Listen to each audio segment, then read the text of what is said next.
Welcome back to our new blog. सो आजको ब्लगमा यहाँहरूलाई फेरि पनि स्वागत गर्न चाहन्छु। ओइ भङ्गेरी ओभर उडाउँछ त हौ, ओभर उडायो त हौ। तर मैले यसलाई छोडिदिएको म, किनकि बिस्तारै जान्छ के गर्नु होइन। चेसिङ के गर्नु चेसिङ। अनि के छ साथी तपाईँको ब्लग फेरि 5 दिनमा पो आउँदैछ त हौ। आज भ्लग भन्ने कुरो त रेगुलर हाल्नुपर्ने हो जस्तो मलाई लाग्छ। अब ठिकै छ, भ्याइएको छैन होइन। साथीहरूले माया देखाइदिनु भएको छ, भ्यू त आइरहेको छ, ठिकै छ। त्यसमै खुसी गर्नुहुन्छ हाम्रो साथीहरू। उता त निकै खतरा पो रहेछ हौ। अनि गाडी घोडा केही हेरिँदैन, ट्याम्मै झट्टै हात भएन। यस्तोले मार्ला यहाँ मेरो पछाडि चढ्नु। अनि यहाँ चाहिँ कोदो बारी कोदो 3 पानीमा लाउने कोदो रोप्न हिँड्न आँटेको। आमा रोप्ने हुन्छ, म चाहिँ त्यो मकै घाँस दिने 3 पानी कोदोको झोल भनेर तेरो अनि त्यस्तो छ। कोदो क्या कोदो 3 पानी बन्छ नि हो, रोप्नुपर्छ कोदो फलाएर। अनि कोदोबाट अनि ट्याक्का लोकल झोल हुन्छ। सेम लसुन जस्तो देखिन्छ त है यी कोदो साथीहरू। कोदो साथीहरू, कोदो यहाँ छ। यो मकै अस्ति हामीले काटेर गएको जरा छ यहाँ छ। अब अरू पछाडि छ। कोदो लिएर जानुपर्ने। ओ रोक रोक, लाइसेन्सले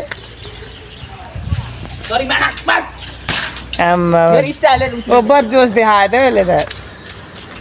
यस्तो जोस नदेखा भाइ हाम्रो अगाडि। हामी राइडर मान्छे हो, किन भन्छ साथीहरू। घाम के साह्रो लागेको आम्मा यहाँ त दाजु पलाएर राउडी हुइदिनु पर्यो अब 1 महिना साथीहरू। चार काटिन्छ आइज राखेर आइज। हजुर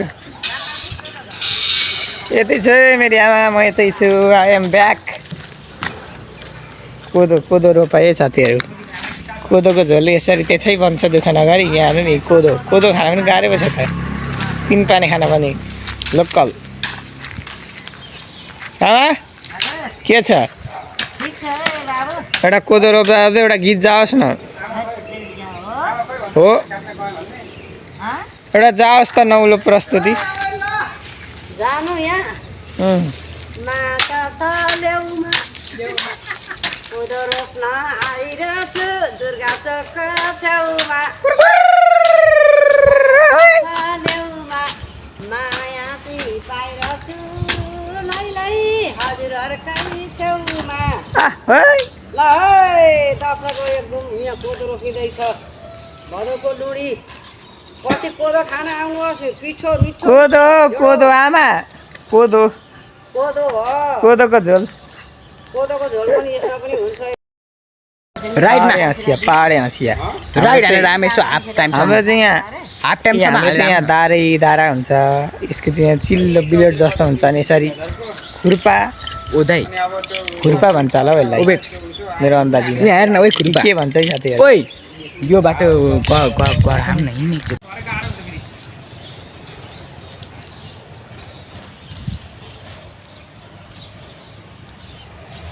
फर्क्यो नि त साथीहरू। के म के घाँस लिएर आएको आम्मा पसिनाले चिलिम फर्काइहाल्यो नि यहाँ। टिका बगेर त्यस्तै गर्मीले त्यस्तै होइन साथीहरू, यस्तै त हो। ल यस्तै छ साथीहरू। यता चाहिँ यता ढुङ्गाहरू थुपारेको चाहिँ सिडी छ। सानोतिनो घर बनाऊँ भनेको दुई कोठाको पानै भनेको रेडी पारेको। तर अब कहिलेदेखि सुरु हुने हो। 2-3 कोठाको मात्रै हो, धेरै ठुलो त बनाउन सकिँदैन। यसो अब यस्तै त हो होइन, मिडल क्लासहरूको। यसो सानोतिनो घाम पानी छेक्ने यसो यो टिन पनि यस्तै हुन्छ। यस्तो साइडमा मात्रै गाह्रो उठाउने भनेको। सिमेन्टहरू पनि यहाँ लिएर थुपारेको छ। खै अब बिस्तारै काम चालु हुन्छ होला साथीहरू। तर पसिनाले चाहिँ गाँड मस्काएको हेर्नु है।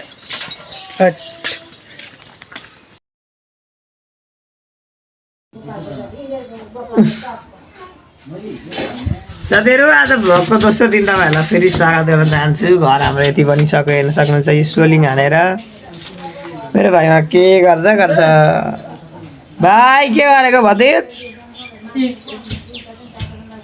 ए माटो खाँदैको क्या साथीहरू स्लाब स्लाब झिकेको अनि माटो ड्याङ ड्याङ खाँदैछ त मेरो भाइ अनि यस्तै चाहिँ हिजो काम सबै सक्यो साथीहरू मेरो भाइ उता गर्दैछ ट्याङ्की ड्याङ के छ भाइ सब ठिक अनि यस्तो साथीहरू तपाईँको के छ अलिचलि भ्लगमा हालेको 7 दिन भइदिएछ फेरि कति छिटो दिन जान्छ झन् छक्क पर्छु म यहाँकै अनि यस्तै छ मसल गलेर साथीहरू हिजो काम गरेर के छ हजुरआमा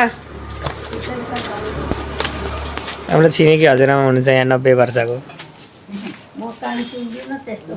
होइन यस्तो भ्लग क्यामेरा हजुरआमाले काम सुन्नु हुँदैन अरे अनि बुढेसका लागौँ त खाना खानुभयो हजुरआमा ए खाना खान चाहिँ पछि परेको छुइनँ ए होइन अघि नै हुनुपर्छ हजुरी यस्तो कुरोमा पेट पूजा गरिहाल्नुपर्छ पहिला हजुरआमा यस्तो जिस्काउनुहुन्छ नि म पनि यस्तो जिस्काइदिएको साथीहरू यस्तै छ यता हेर्नु माटो थुपारेको छ यता हिँड्ने बाटोमा सबै बाहिरको अवस्था तपाईँहरूलाई देखाउँछु ल म ए भाइ खतरा गरेको तैँले यो त हामीले पनि गऱ्यौँ भने नि बाहिर के छ सिमेन्ट यहाँ छ पानी भर्नु भने पानी नै आएन आज इँटा ढुङ्गा पनि सकियो बलुवा छ त्यहाँ मौसम जे होस् चिल चिल नै छ आज R15 यहाँ छ मेरो R15 साइकल पार्किङमा राखेको छु मैले